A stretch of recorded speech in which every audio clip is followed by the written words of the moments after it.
Well, hello and hi. Welcome to our second part of the lovely interview with Jeff Richard from Chaosium. Jeff, thank you one more time for spending this lovely evening with me, talking about Masks of Nyarlathotep. And we are discovering the very issue, the very history of our favorite campaign. So last time we were talking about many fictional and cultural aspects of Nyarlathotep, Black Pharaoh in Egypt, China and the Giant Woman.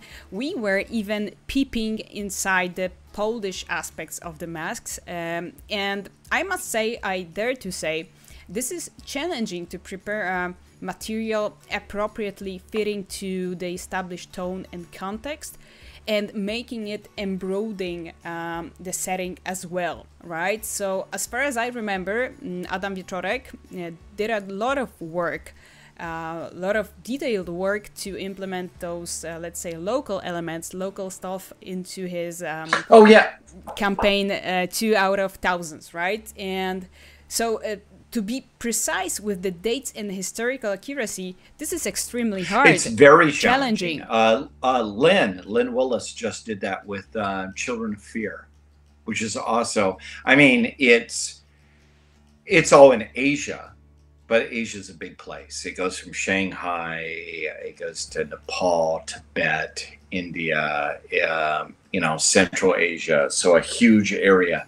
But you know, it's a difficult thing to write, and people, I can think of offhand Shadows of Yog-Sothoth, Masks of Nyarlathotep, Children of Fear, Horror on the Orient Express, and then that's pretty much it for the world traveling games, because they're a lot of work. I love them, but that's also because I am a gigantic, to me, Call of Cthulhu always is a balancing act between Lovecraftian horror and Indiana Jones. Yeah, I remember. And my own personal default is towards the Indiana Jones more than towards the H.P. Lovecraft. But that's hard to do, and I think at the risk of gross cultural stereotypes, I think it's easier for Americans to do that world because our fantasy, so much of our fantasy takes place in another land anyways. So I think for us, a fantasy adventure, a modern fantasy adventure, is leaving America and going to another land and going to another land and going to another land and then coming back. Whereas I don't think that's a German thing. I don't think that's a particularly Polish thing. Yeah, I'd call it another way of saying this all around the world, right? This jumping style, let's say. I think it's typical for Western authors, but considering Polish attitude towards writing scenarios, it's much more different than Western. Oh, I don't even know, Mary. I don't even know if that's a Western. Yeah. The Western thing, with Poland not being Western. Yeah, I think that I'd is call it American. It's very American to seek for the unexplored in other world areas. Yeah, it's American. It's a very American, but on the other hand, there is an element. And I'm going to be unpopular on this, but I've been really fascinated again with the American Western as a storytelling. There is an American mythology that Europeans love, and that world traveling. Indiana Jones is part of that. George Lucas needs to be giving me a check for how much I am plugging. You should remind him of that, definitely. Yeah. You've got a couple of very American genres. You've got the Western, you've got the Indiana Jones world-traveling explorer thing. And the British have their own version of it, but it's always, the British explorer is always there, and then they conquer it. That's the British imperialist bit. Whereas the American version that's Indiana Jones. I wander around, I steal some cool shit. We have this weird thing I'm investigating, but I go from place to place, and there isn't some sort of a colonial or imperialist element to this. It's just I'm going on from place to place, having cool adventures. And I don't, even though Europeans did that, and they did that way more than Americans did. You look at the history of. I remember Adam was telling me about the Polish rail makers in Peru. Yeah. Right, the train tracks. Yeah. That were made. That was a Polish group that was doing that. Yeah, but they are hardly known in here. If not the adventure, possibly most of those people were just or also no one would be aware of the Polish archaeological expeditions to Egypt. They were very much, that was explorer stuff, but it never reached popular culture, I think, in Poland. Yes, as I said, if not the adventure. Whereas in the U.S., we got all excited about these people, and they made it into our popular culture. And so the idea it's very there's very much a American pop culture of the adventurer, and I think that's why you saw that coming out of Chaosium. But it's taken 20, 30 years for our European partners to go, we have our own versions of this story. Really? Do you? Wow. Well, you do. Come on, the Poles do, the Spaniards do. But initially when they translated Masks, they didn't add anything to it. If that makes sense. Or maybe I've totally lost the question again. No, I'd love to hear some, broader sense of the facts about the process and the background of the masks. But I just wanted also to sum up a bit that difference between the attitudes and fields of focus, because Polish authors usually concentrate on selling local folklore, do they? While the American, Western style, Western American writers are interested in all around the world style, this point of view, right? Which is also super interesting, right?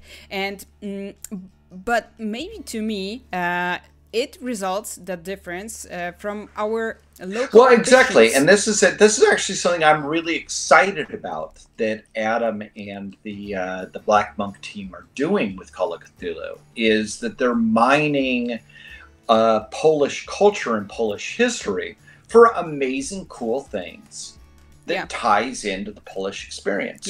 And similarly with Spain, because every culture has their cool stories. Yeah, definitely. And to me, that's to me, I find that wonderful. I want to hear the Japanese cool stories. I want to hear the Polish cool stories. I want to, because every country, every language, every cultural group has done these amazing things. And Masks. The Polish edition of Masks, the new material, this is an ability to take Polish history and make masks, which is probably the most American of all possible. Yes. I mean, Larry DiTillio was an American's American. I mean, for God's sake, the guy made She-Ra. Love it. Love. So and Masks is a very American world-traveling story. And the Polish edition of Call of Cthulhu takes that and then wraps the Polish experience around that. And I love that for literature. Absolutely love that. I promise we'll do our best when writing and preparing additional content to Call of Cthulhu, our local one.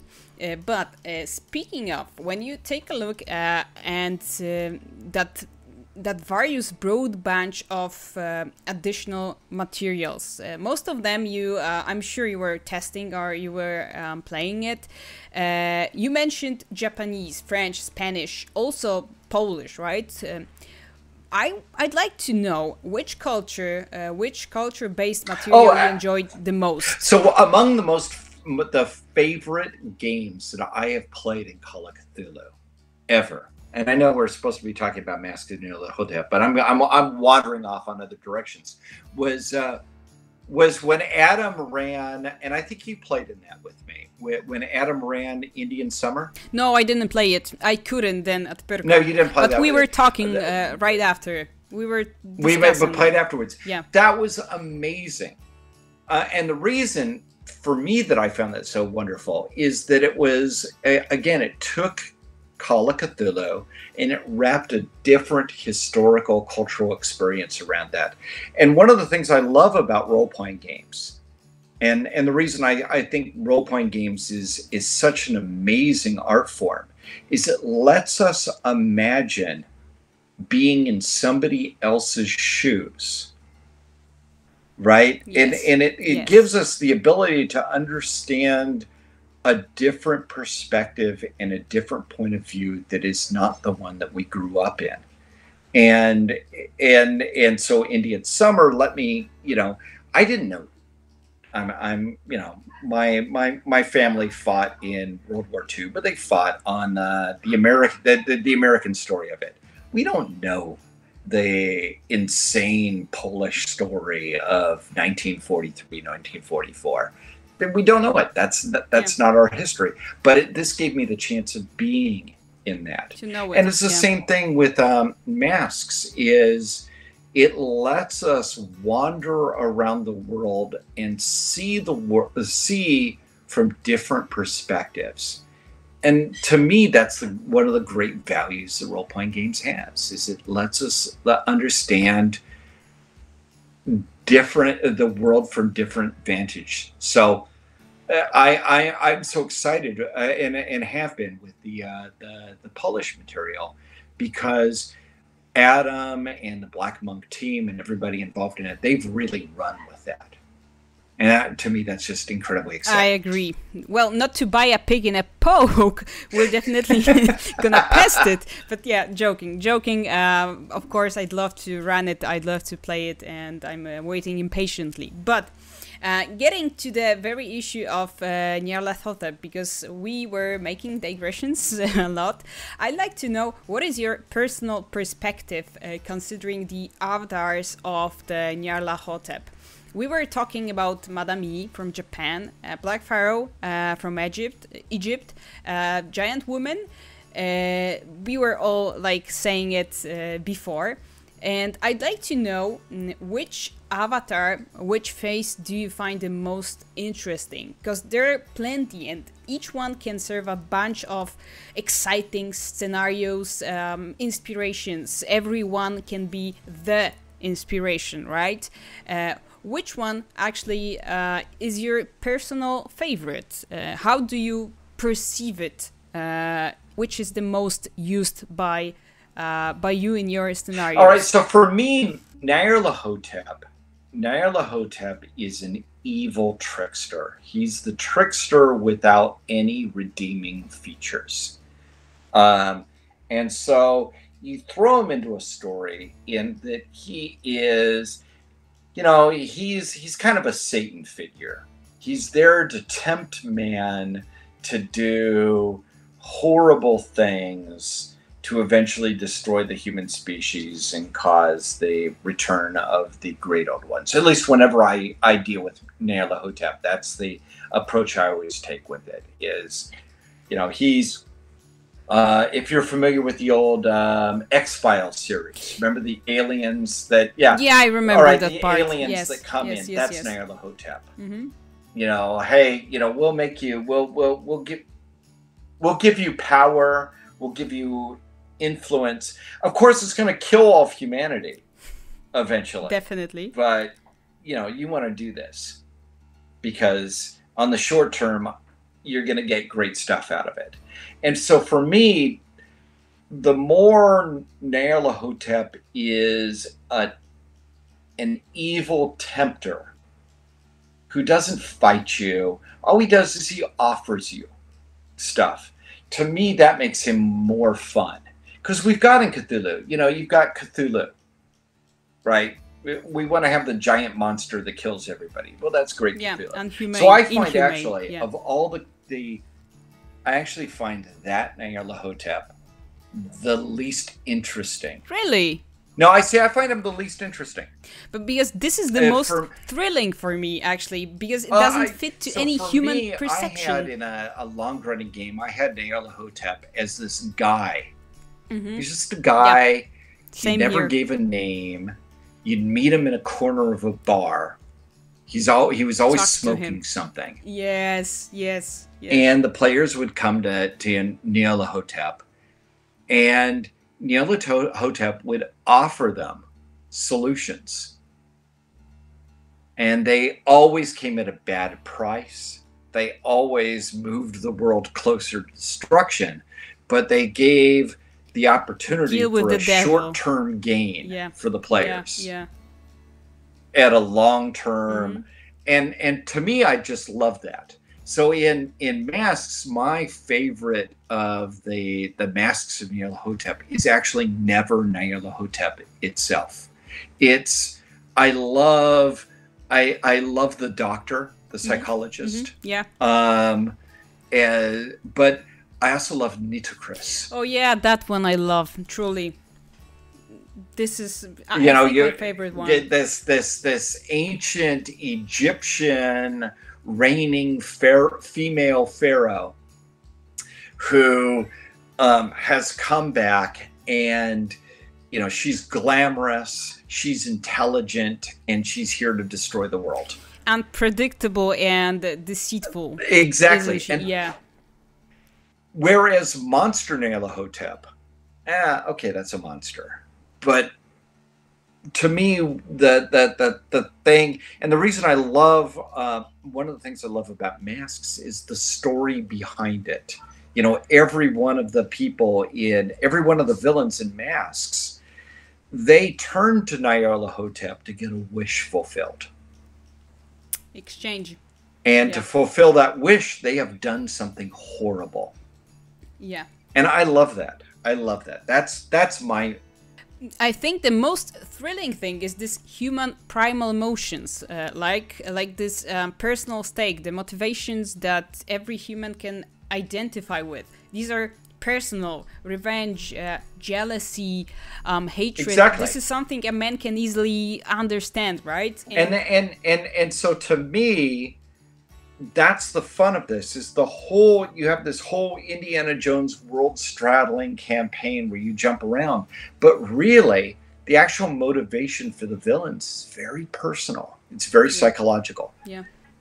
This is actually, and I love it. Yes, I same here. I totally agree, and because this is the very essence of the antagonist. I know that Cthulhu beings, the cosmic beings, can never have human emotions, and never see the world, the life through the eyes that we see, right? And this is something we can be feared of. And adding this feeling that the thread is connected to something unidentified, to me, unspeakable. My two favorite Cthulhu villains, really at the end of the day, it always ends up being either Cthulhu, right?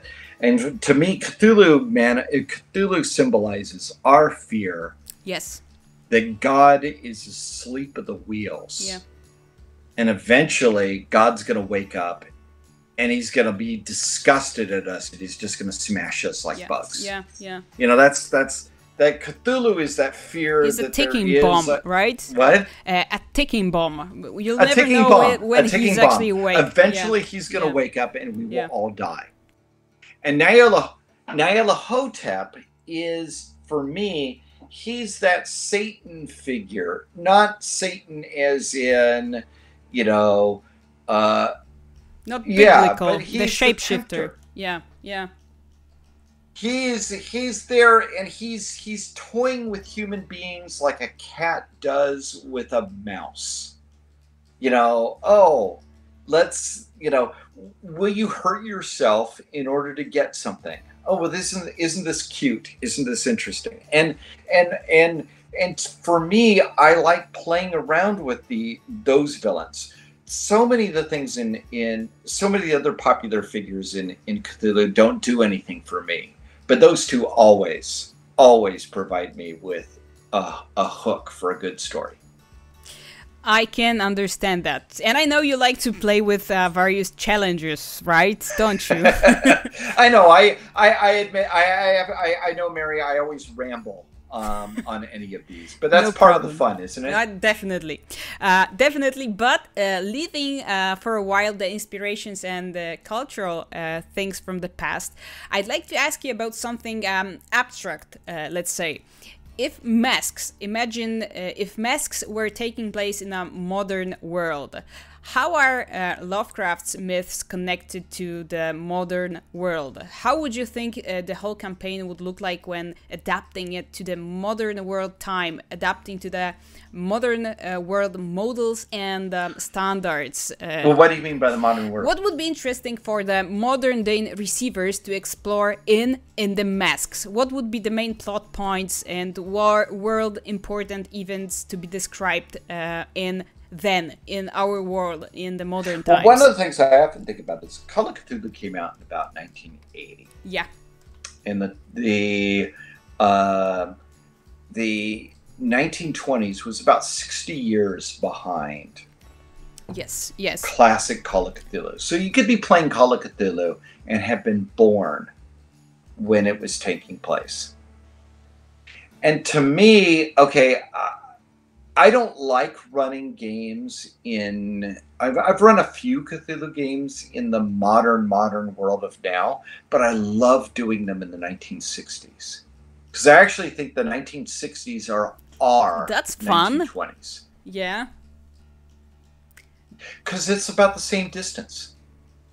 Yeah. Right? 30, so 1980 is 60 years yes. after 1920. Yes. Well, 1960 is 60 years before now. Yeah. You know, John F. Kennedy is as far removed to now as Warren Harding was to Sandy Peterson when he was writing Call of Cthulhu. Yeah, that's 63 Kennedy, right? And the 60s were 60 years ago. And that's to me, one of the things that was important about the original Call of Cthulhu is it took place right before our era. Mm-hmm.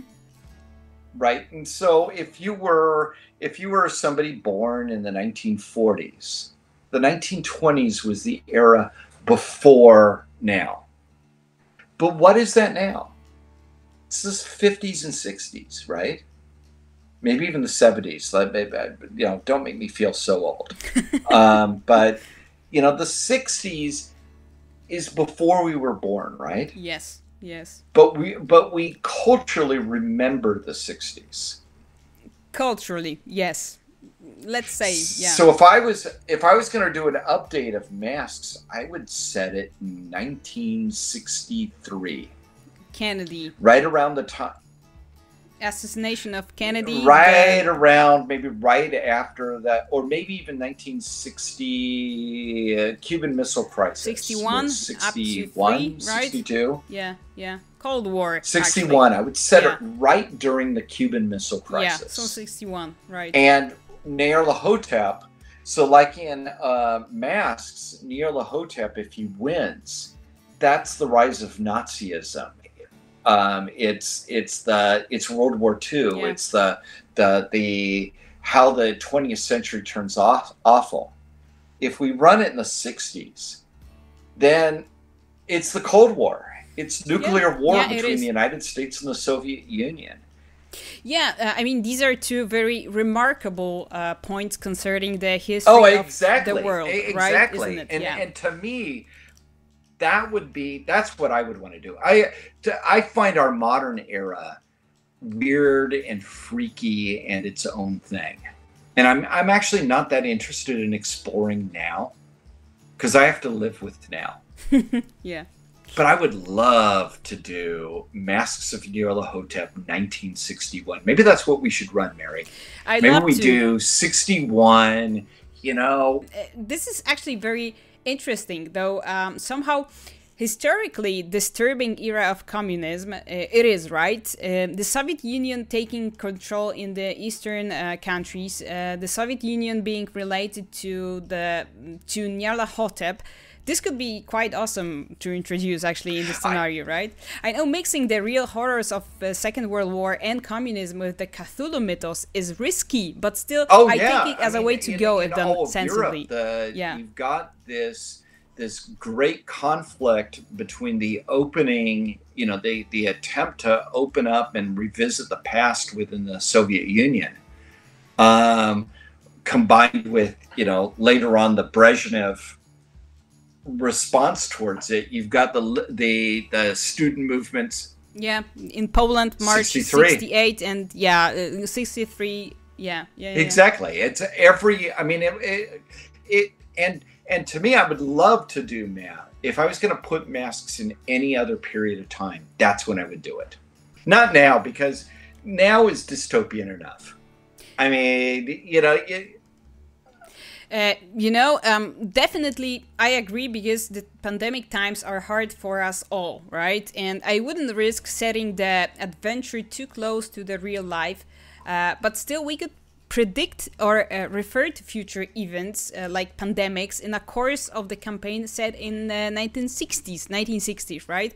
This is Nyarlathotep, so the characters can have visions. And if I recall, it's probably an apocryphal story, but if I recall, Henry Kissinger asked one of his Chinese counterparts about what their thoughts were on the French Revolution, whether it was a success or not, and the Chinese official said, "Well,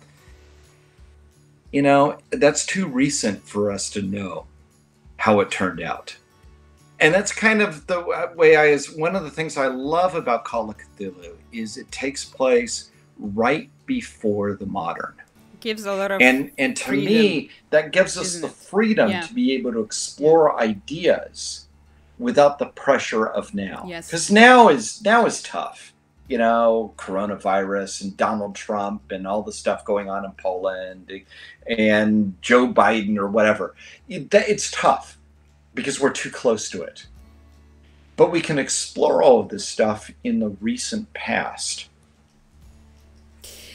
I totally agree, and I like your idea very much to set the scenario in 1960s, because this is the rejuvenation time, the Beatles, the hippie, the year of my parents' life. Wait, Mary! I got a totally bug nuts crazy idea.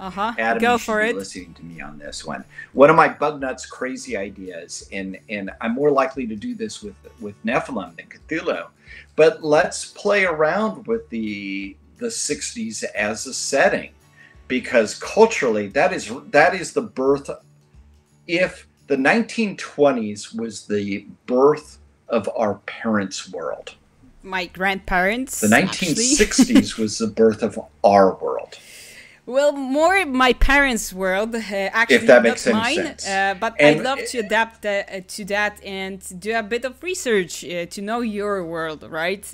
Because I'm just maybe a bit younger than you are. Oh yeah, but rock and roll music, yes. sexual liberation, I can do the research, politics, etc., television.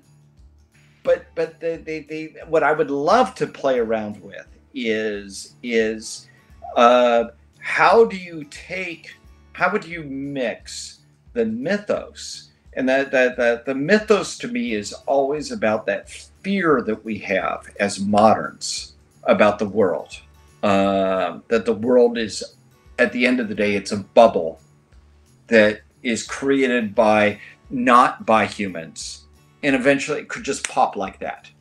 Right? Isn't that the anxiety?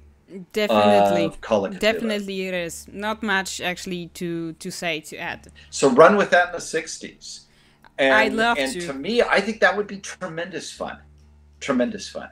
So anybody watching this, you need to pressure us all to have Mary run Masks and Nyarlathotep set in 1961.